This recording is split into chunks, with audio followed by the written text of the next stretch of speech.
You don't realize the moment your journey to Uranus becomes irreversible, because there is no dramatic threshold, no flashing warning, no voice telling you that you've gone too far. There is only a quiet, gradual drift away from everything your body was ever designed to survive in. And by the time you begin to feel the consequences, you are already committed to a path that doesn't allow you to return the same way you left. This is what makes Uranus different from every destination we casually talk about when we dream of space exploration. Because it is not simply far. It is far enough to let time itself become the real threat, stretching the journey into something that slowly rewrites your body while you are still alive inside it. If you try to imagine the trip in simple terms, you might reduce it to numbers. Billions of kilometers, years of travel, fuel requirements, orbital mechanics, but none of those numbers capture the actual reality of what it means to live inside a sealed machine for over a decade, knowing that every day you move farther from Earth is a day your body begins to adapt to a world that no longer includes gravity, fresh air, or the protective shield that has quietly kept you alive your entire life. The problem isn't just getting there. It's that the journey itself becomes a transformation, one that does not ask for your permission and does not stop once it begins. Think about how your body works right now, without you even noticing it. Your bones constantly rebuilding themselves under the pressure of gravity. Your heart pushing blood upward against that same force. Your muscles maintaining their strength simply because you exist within an environment that demands it. And now, remove all of that, not for a few days, not for a controlled experiment, but for years without interruption. And suddenly your body is no longer maintaining itself for Earth. It is quietly redesigning itself for something else, something weightless, something that has no need for the strength you once depended on. You don't feel this change as it happens, not immediately, because it's slow, almost invisible, but it accumulates in the same way erosion shapes a landscape, until one day the structure you relied on is no longer there. And here's the part that makes Uranus so deceptive as a destination, because nothing about it looks immediately hostile from a distance. It appears calm, pale blue, almost serene, the kind of image it suggests quiet exploration rather than danger. But that image hides the true cost of reaching it, which is not paid in fuel or engineering challenges. But in biology, by the time you are halfway there, your body has already begun to cross a threshold that cannot be undone simply by deciding to go home, because the damage is not something you can switch off. It is cumulative, built layer by layer over years of exposure to an environment that was never meant for human life. So when people ask whether we can send humans to Uranus, they are asking the wrong question. Because the real question is not about capability. It is about consequence. And the consequence is that the journey itself becomes the mission's greatest danger, not the destination. You are not just traveling through space. You are spending over a decade inside conditions that slowly strip away the very adaptations that make you human on Earth. And by the time you arrive, if you arrive at all, you are no longer the same person who left, not in the ways that matter most. Uranus is not a place that kills you instantly, and that is precisely what makes it so dangerous, because it gives you time for the damage to build, time for your body to change, time for the return trip to become something your body may no longer survive. And in that sense, the planet doesn't need to do anything to you at all. The journey has already done it. Let me change the way you think about distance for a moment. Because when people hear that Uranus is billions of kilometers away, their instinct is to treat that like a scaling problem. as if you just multiply what we already do for the moon or Mars and stretch it outward. But space doesn't work like that. And more importantly, your body doesn't work like that. Because there is a point where adding more distance doesn't just make the journey harder. It fundamentally changes what the journey does to you. And Uranus sits exactly at that point where distance stops being a number and starts becoming a biological experiment. You cannot survive unchanged. To understand why, you have to stop thinking in kilometers and start thinking in years. Because that is the currency your body actually pays in. And the moment you do that, the picture becomes much more unsettling. Since even under optimistic assumptions, a one-way trip to Uranus would take somewhere between 12 and 15 years. And that estimate already assumes everything works as planned. The trajectory is efficient. The systems don't fail. And nothing unexpected forces delays, which in real missions is almost never the case, meaning that what you are really signing up for is not a journey, but a decade-long confinement inside an artificial environment that never resets, never pauses, and never gives your body a chance to return to anything resembling normal. Now compare that to what we already know from human spaceflight, because we don't have to guess entirely. Astronauts on the International Space Station spend about 6 months in orbit, sometimes longer, and even with Earth still right beneath them, with partial protection from its magnetic field, with constant communication, resupply missions, and the ability to return relatively quickly, they still come back with measurable physical changes. Their bones lose density. Their muscles weaken.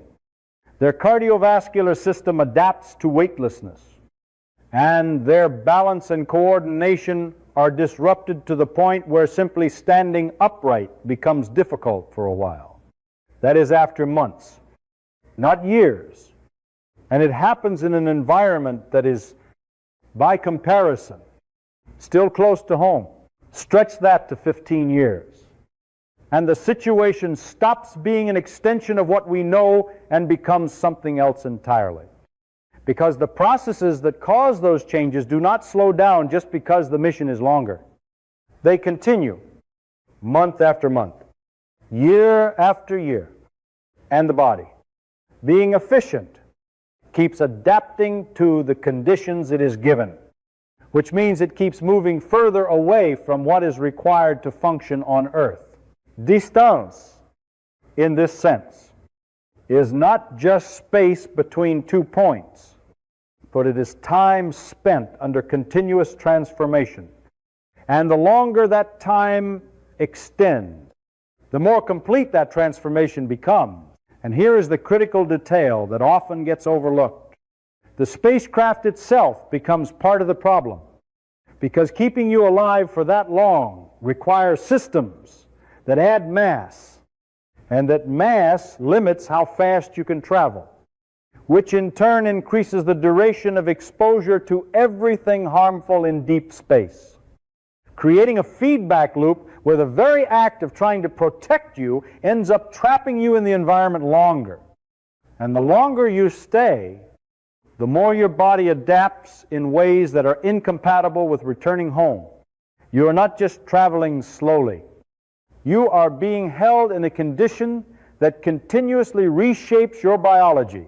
So the question is no longer whether we can reach Uranus, because with enough engineering, we can send machines there. We already have, but when you replace those machines with a human body, the equation changes completely, and distance reveals itself as something far more dangerous than it appears. Because it is not the empty space between planets that threatens you. It is the time you are forced to spend crossing it. Time that does not remain neutral. Time that actively works on your bones, your muscles, your heart, and eventually your ability to ever live normally on Earth again. By the time you arrive, if you make it that far, the journey has already done most of its damage. And that is what makes Uranus so deceptive as a target, because it looks like a distant destination waiting to be reached, when in reality, it is far enough away that reaching it means you have already endured a process that may have permanently altered what your body is capable of. And at that point, the idea of simply turning around and going home is no longer a plan. It is a gamble your biology is unlikely to win. There's something about space that feels empty when you first think about it, as if once you leave Earth's atmosphere, you're simply drifting through a silent void. But that idea is dangerously misleading, because deep space is not empty in the way your intuition imagines. It is filled with radiation moving at nearly the speed of light. Particles so small you cannot see them, so fast you cannot avoid them, and so energetic that when they pass through your body, they don't just interact with it, they tear through it, leaving microscopic damage that accumulates quietly, relentlessly, and without any immediate warning that something is going wrong. On Earth, you are protected from almost all of this without ever thinking about it, because the planet itself acts like a shield. Its magnetic field deflects charged particles. Its atmosphere absorbs most of the radiation that does get through. And as a result, you live your entire life in an environment where your body's repair systems are more than capable of keeping up with the small amount of damage that occurs naturally. Even astronauts in low Earth orbit on the International Space Station are still partially protected by this magnetic bubble. Yet they receive significantly higher doses of radiation than people on the surface, enough that it becomes a measurable risk over time, something that is carefully monitored and limited, because we already know it can cause long-term harm. Now remove that protection completely and stretch the exposure from months into years, and suddenly you are no longer dealing with an elevated risk. You are dealing with a constant assault that never stops, because in deep space there is no shielding except what you bring with you. And practical limits on spacecraft mass mean that shielding can only reduce the exposure, not eliminate it. Galactic cosmic rays, which originate from outside our solar system, carry enormous energy and can pass through layers of metal and tissue alike, while solar particle events can flood space with bursts of radiation that spike exposure unpredictably. And over a journey lasting 12 to 15 years, your body would be subjected to this environment continuously, day after day, with no recovery period, no safe zone, and no way to step outside of it. The damage caused by this kind of radiation is not dramatic in the moment. There is no pain, no immediate sensation that tells you something has gone wrong, which is precisely why it is so dangerous. Because it works on time scales that your perception cannot track, breaking strands of DNA inside your cells, altering genetic instructions, and increasing the likelihood that those cells will begin to malfunction in ways that lead to cancer.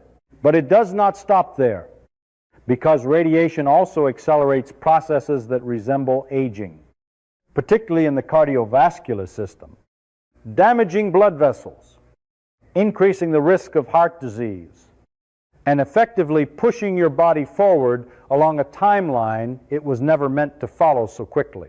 The brain, which you rely on to make decisions, solve problems, and simply remain yourself, is also vulnerable, as studies have shown that exposure to space radiation can lead to cognitive decline, affecting memory, attention, and the ability to respond quickly to complex situations, and in a mission where you are already isolated, already under stress, and already dependent on precise judgment. Even small impairments can have serious consequences. At the same time, your immune system begins to weaken because the bone marrow that produces blood cells is sensitive to radiation damage, reducing your body's ability to fight off illness or recover from injury, and turning even minor health issues into potentially serious threats over the long duration of the mission. And here is the part that makes all of this truly irreversible. The damage accumulates. Every particle that passes through your body adds to a total that does not reset, does not heal completely, and does not give you the option of starting fresh if you decide to turn back. By the time you reach Uranus, you are not just someone who has traveled a long distance.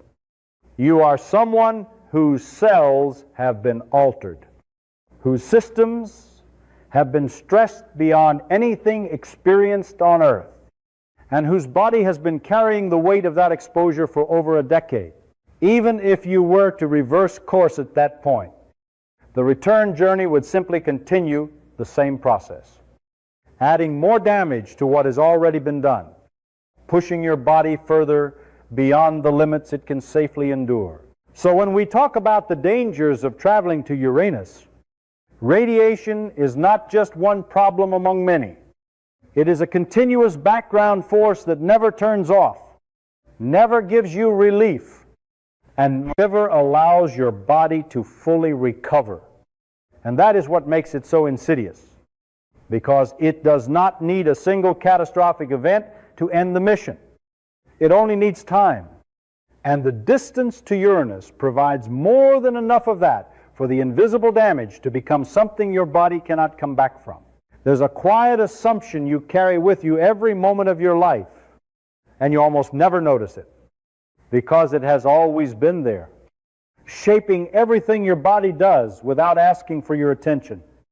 And that assumption is gravity, the constant pull of Earth that your bones resist, your muscles work against, and your heart compensates for with every single beat. And the moment you remove it, not briefly, but for years, without interruption, you don't just feel lighter. You begin to change in ways that are slow, systematic, one, and far more destructive than anything that happens all at once. At first, weightlessness feels like freedom, like you have escaped a burden you never realized you were carrying, because your body is no longer being pulled downward. Your joints are relieved of pressure. Movement becomes effortless. And there is a sense of ease that might even feel pleasant. But that sensation is misleading, because what you are actually experiencing is the absence of a force your body depends on to maintain its structure. And without that force, the systems that keep you physically capable on Earth begin to shut down their maintenance processes, not out of failure, but out of efficiency, because the body only preserves what it believes it needs. Your bones are the first to reveal what is happening, because on Earth they are constantly being broken down and rebuilt in response to stress, a dynamic balance that keeps them dense and strong. But in a weightless environment, that stress disappears, and with it, the signal to rebuild. So the breakdown continues while the reconstruction slows, leading to a gradual loss of bone density that does not feel painful as it occurs, but accumulates month after month until the internal structure of your skeleton begins to resemble something far more fragile than what you were born with. Astronauts on the International Space Station lose about 1 to 2% of their bone mass every month despite exercising for hours each day. And even after returning to Earth, recovery is slow and sometimes incomplete, which means that over the span of a journey lasting more than a decade, your bones would not simply weaken. They would become porous, brittle, and increasingly unable to support your body under normal gravity. Your muscles follow the same pattern, because without gravity to resist, They are no longer required to generate the same force. And the body responds by reducing them, conserving energy by letting them atrophy. Starting with the muscles that are most responsible for posture and movement on earth: your legs, your back, your core, all the structures that allow you to stand, walk, and stabilize yourself against the pull of gravity. Over time, strength fades, coordination changes, and movements that once required no thought become difficult or even impossible to perform. And although exercise can slow this process, it cannot fully prevent it, especially over time scales measured in years rather than months.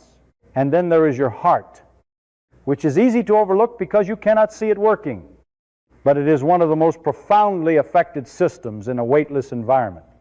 Since on Earth, it constantly pumps blood upward against gravity, maintaining circulation to the brain and the rest of the body.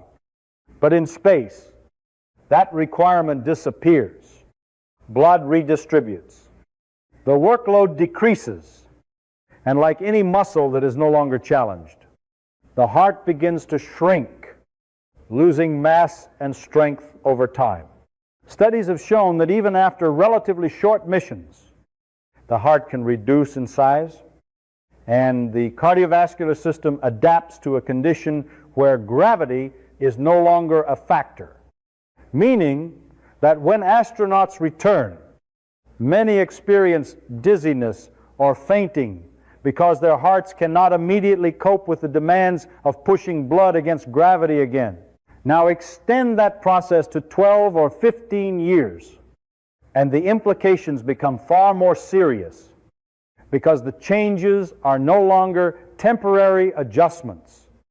They become a new baseline for how your body functions.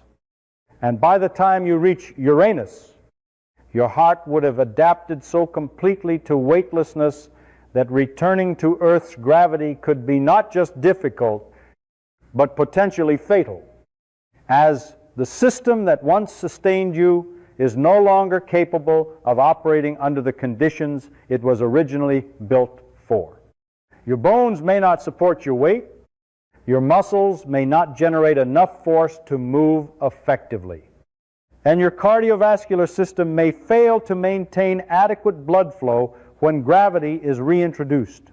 So what weightlessness really does is not simply remove a force. It removes the constant demand that keeps your body aligned with the environment of Earth.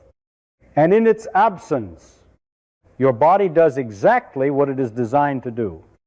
It adapts.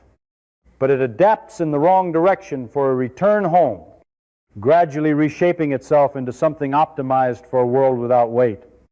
And in doing so, it takes you further and further away from the conditions that once defined what it meant to be human on this planet. There is a point in a long journey where the danger stops being something outside of you and begins to emerge from within. And it does not arrive suddenly or dramatically.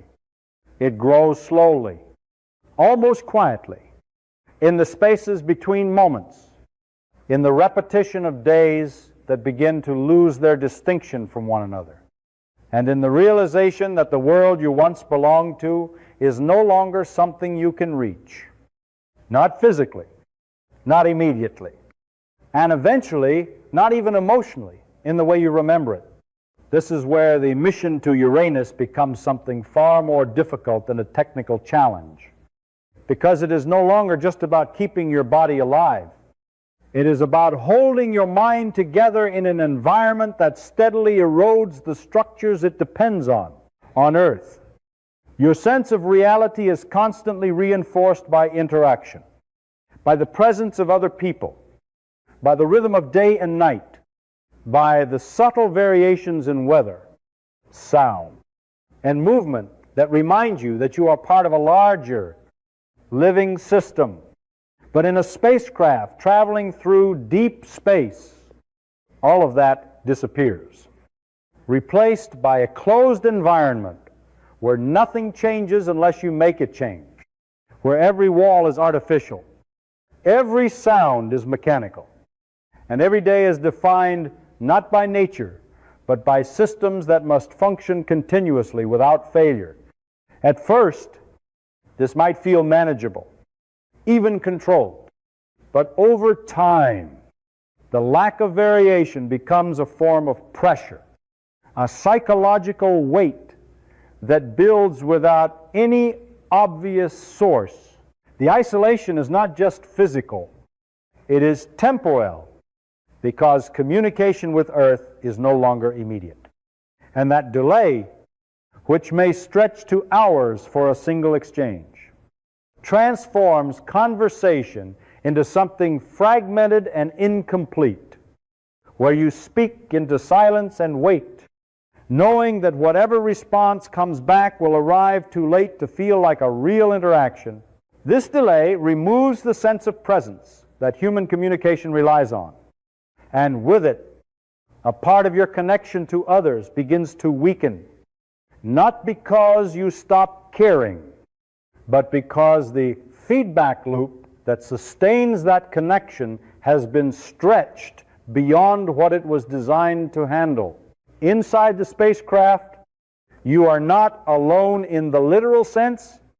There are other crew members, people who share the same confined space, the same mission, the same long passage of time. But that proximity creates its own kind of tension, because there is no escape from one another, no opportunity to step away, to reset, or to experience distance in the way you naturally would on Earth. Small disagreements do not dissipate. They linger. Subtle irritations accumulate, and over months and years, the psychological strain of constant proximity can turn even minor conflicts into persistent sources of stress, testing relationships in ways that are difficult to predict and even harder to manage. At the same time, the mind begins to react to the monotony, because human cognition thrives on change, on new stimuli, on environments that provide variation and unpredictability. And when those elements are removed, attention can begin to drift, motivation can weaken, and the ability to maintain focus over long periods can degrade. Sleep patterns may become irregular, not because of external disturbances, but because the natural cues that regulate them, light cycles, environmental changes, daily variation, have been replaced by artificial systems that the brain does not fully interpret in the same way. Over time, this can lead to fatigue, reduced cognitive performance, and a subtle but persistent sense of disconnection from the passage of time itself. And perhaps the most difficult aspect to articulate is the growing awareness that there is no immediate way out, no door that leads back to a familiar world, no quick return if something feels wrong. Because every kilometer traveled forward is a commitment that cannot be undone without enduring the same conditions in reverse. And that realization can sit in the background of your thoughts, not always at the forefront, but never entirely gone, shaping how you experience each day, each decision, each moment of silence. So when we talk about the psychological challenges of a mission to Uranus, we are not describing a single breaking point, a dramatic collapse that happens all at once. We are describing a gradual process, a slow erosion of the mental structures that keep you stable, connected, and grounded, a process that unfolds over years, not hours. And that does not need a crisis to become dangerous, because given enough time, the absence of everything your mind depends on can become its own form of pressure, one that is constant, invisible, and incredibly difficult to resist. By the time you finally arrive, after more than a decade of travel, after everything your body and mind have already endured. There is a natural expectation that something will change, that the journey will give way to a destination, that all the sacrifice, all the distance, all the slow transformation will lead to a moment where you can say you have reached something solid, something real, something you can stand on. But Uranus does not give you that moment, because the first thing you discover when you truly understand this planet is that there is nowhere to land, nowhere to step out, nowhere for your journey to resolve into anything resembling arrival. What you are approaching is not a world in the way Earth or even Mars is a world, with a surface that marks a boundary between sky and ground, but a vast, layered sphere of gas and fluid, an ice giant whose structure becomes more hostile the deeper you go, where the atmosphere does not thin into something breathable or navigable, but instead thickens into a crushing, shifting medium composed primarily of hydrogen, helium, and methane, with traces of ammonia and hydrogen sulfide, a mixture that is not only toxic but fundamentally incompatible with human life. There is no horizon waiting for you, no landscape unfolding beneath your spacecraft, only clouds upon clouds, pale blue and deceptively calm, hiding the reality that beneath them lies a depth where pressure rises to levels that would destroy any structure we are capable of building.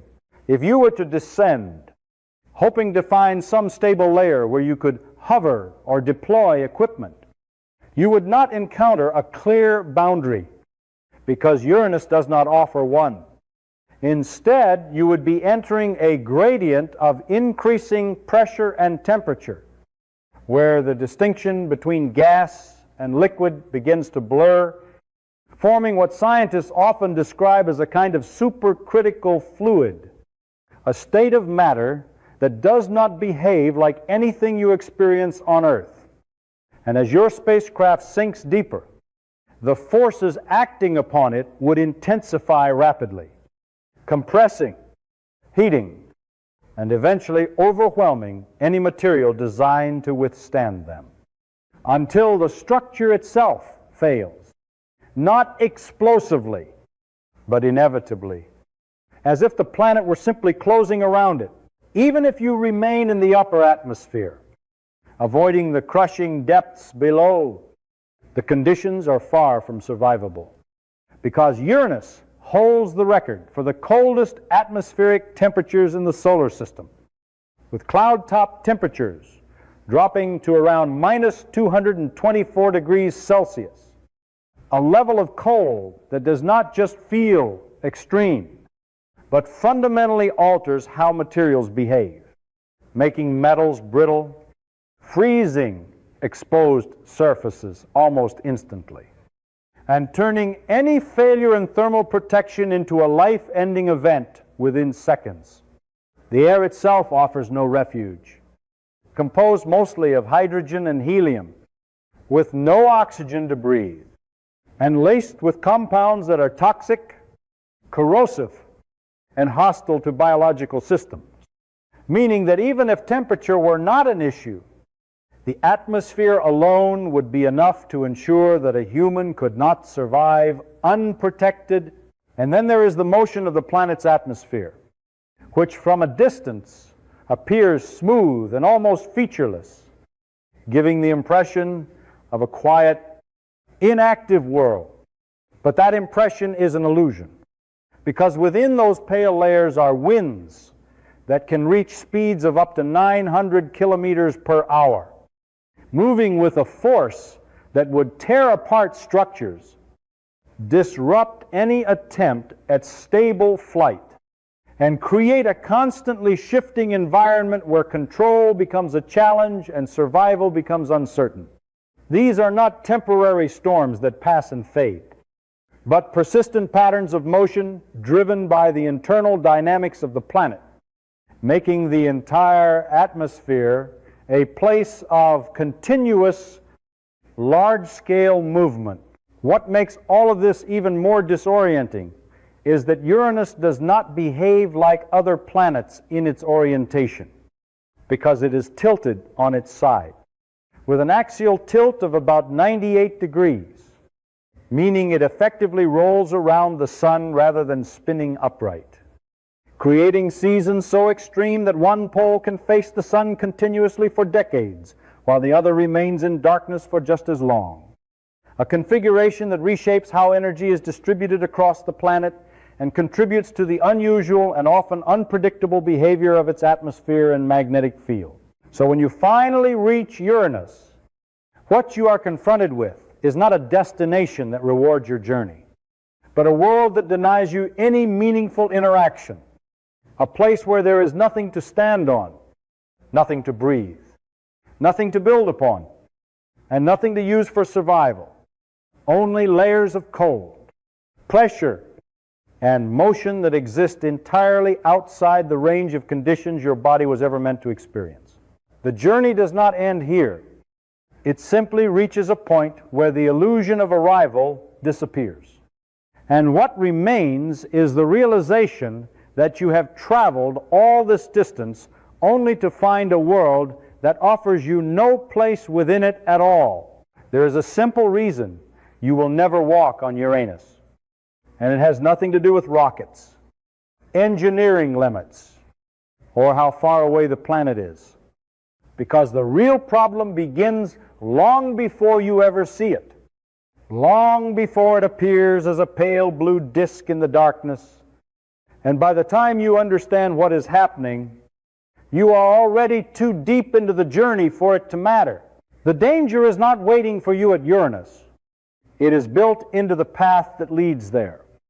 And that path is long enough, silent enough, and unforgiving enough to slowly dismantle the very things that make you capable of surviving on Earth in the first place. What makes this unsettling is how invisible that process is at the beginning, because nothing dramatic happens when you leave Earth. There is no sudden collapse, no clear signal that something has gone wrong. Only a gradual shift that starts the moment you enter deep space and continues without interruption for years, reshaping your body in ways that feel small at first but accumulate into something irreversible. You don't feel your bones weakening day by day. You don't notice your muscles losing strength in a single moment. And you certainly don't sense the subtle changes happening inside your heart and brain. But all of it is happening continuously, quietly, and without asking for your awareness or your consent. The reason Uranus becomes the final limit is not because it is the most violent place in the solar system, but because it is far enough away to let these changes run their full course, far enough that time itself becomes the dominant force acting on you, and far enough that by the time you arrive, the version of you that left Earth no longer exists in the way that matters.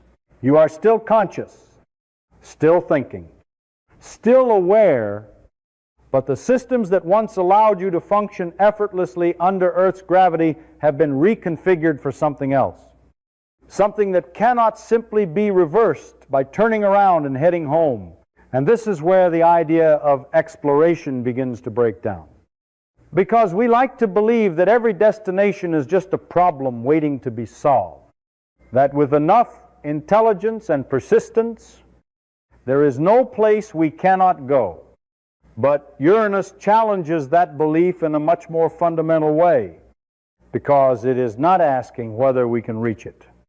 It is asking whether we can survive the process of reaching it and still remain compatible with the world we came from. The answer, when you follow the logic all the way through, is deeply uncomfortable, because it suggests that the limit is not out there in space. It is within us. We have already sent something to Uranus, a machine that does not breathe, does not weaken, does not suffer, and does not care how long the journey takes. And it completed its task in a matter of hours before moving on. untouched by the conditions that would have permanently altered a human traveler. That contrast is not just practical, it is revealing, because it shows that the problem is not access, it is biology. Space does not treat all explorers equally, and the human body, for all its complexity and resilience on Earth, is not built for journeys that stretch across decades in environments that remove everything it depends on. So when we say that only robots will go to Uranus, we are not making a temporary statement about current technology. We are describing a boundary that emerges from the nature of life itself. A boundary defined by how long a human body can exist outside its native conditions before it becomes something else. Something that may still be alive, but no longer able to return home in the way we imagine